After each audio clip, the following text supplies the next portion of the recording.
us to read a story. So let's put our looking eyes on, our listening ears on, and our thinking caps on. This is a book about the Three Little Pigs. Have you heard the story of the Three Little Pigs? I think you have. Now, when we read the story of the Three Little Pigs, they were telling us the story, weren't they? But today, I'm going to read you a book about the Three Little Pigs, but guess who's telling the story this time? The wolf is telling the story. And he's telling us his side of the story, what really happened through his eyes. Now, this one, I want you to listen, and I want you to think. If you think that the wolf is still a big bad wolf or not. Now, this is the front of the book. This is the back of the book. This is the spine. It holds all the pages. Now, the title is at the top of the book. Some big letters so we can see it really good. Now, who writes the story? The author writes the story. Who draws the pictures? The illustrator, yes. And the author is John Skiska, I think. And the illustrator is Lane Smith. And they wrote this book and drew the pictures. Everybody knows the story of the Three Little Pigs, or at least they think they do, but I'll let you in a little secret. Nobody knows the real story because nobody has ever heard my side of the story. Oh, so he's already telling us that. Everybody thinks that they know the story, but they really don't. I'm the wolf, Alexander T. Wolf. You can call me Al. I don't know how this whole big bad wolf thing got started, but it's all wrong. Maybe it's because of our diet. Hey, it's not my fault wolves eat cute little animals like bunnies and sheep and pigs. That's just the way we are. If cheeseburgers were cute, folks would probably think they were big and bad too.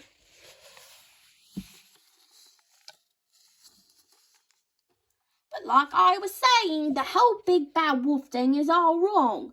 The real story is about a sneeze and a cup of sugar. This is the real story. So he's saying that the other story is not true, that his story is the real story. Way back in a once upon a time, I was making a birthday cake for my dear old granny. I had a terrible sneezing cold. I ran out of sugar. So he's trying to make a cake. Uh-oh, there's something in his cake. He's trying to make a cake for his granny, but he ran out of what? He ran out of sugar. So, of course, the minute I knocked on the door... Uh-oh. Missed a page.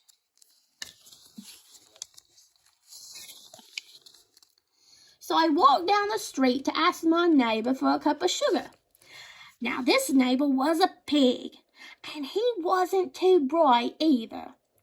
He had built his whole house out of straw. Can you believe it? I mean, who in his right mind would build a house of straw? So remember in the other story, they thought that he was coming to eat them up, right? So, of course, the minute I knocked on the door, it fell right in. I didn't want to just walk into someone else's house, so I called, little pig, are you in? No answer. I was just about to go home without the cup of sugar for my dear old granny's birthday cake. That's when my nose started to itch. I felt a sneeze coming on. Well, I huffed and I snuffed.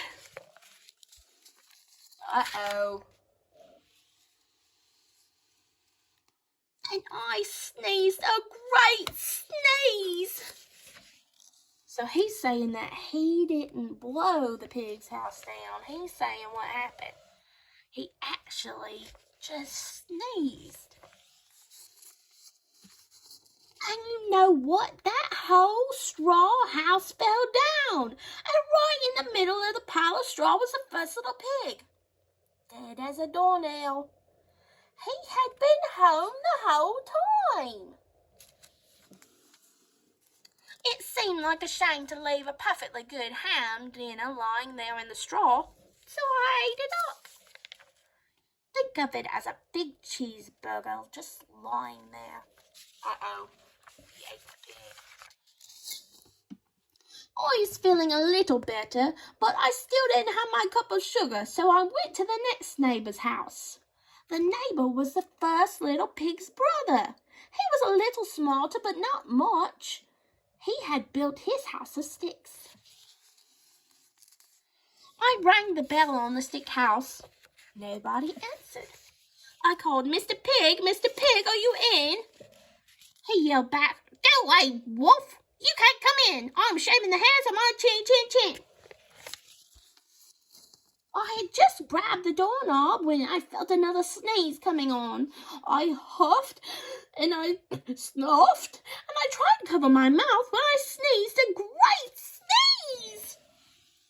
And you're not going to believe it, but this guy's house fell down just like his brother's. When the dust cleared, there was the second little pig, dead as a doornail. Wolf's honor.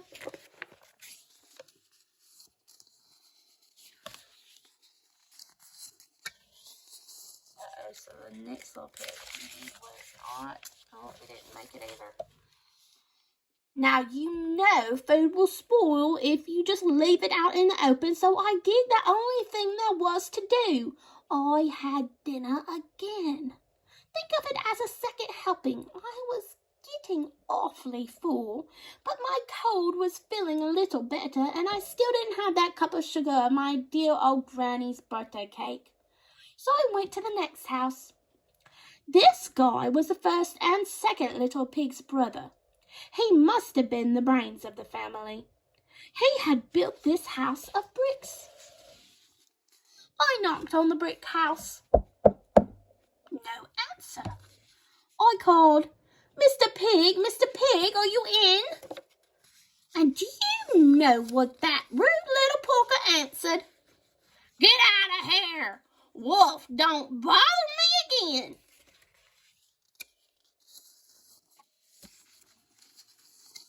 Talk about impolite.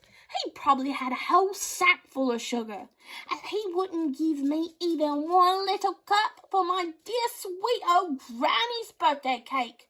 What a pig! I was just about to go home and maybe make a nice birthday card instead of a cake when I felt my cold coming on. I huffed, and I snuffed, and I sneezed once again.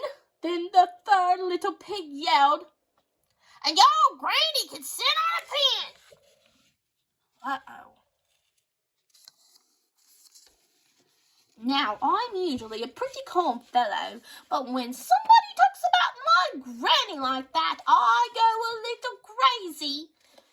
When the cops drove up, of course, I was trying to break down this pig's door, and the whole time I was huffing and puffing and sneezing and making a real scene.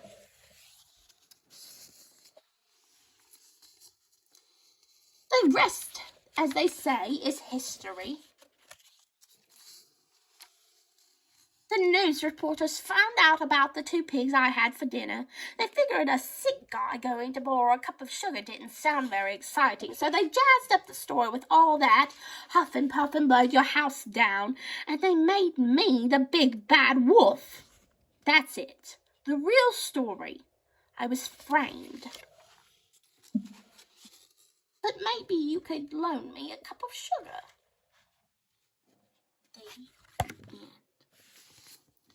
Now, do you think that he really was just trying to go borrow some sugar? Or do you think he was really trying to get the pigs? Yeah, I still think he's the big bad wolf. Alright guys, I love y'all. I hope you have a great day.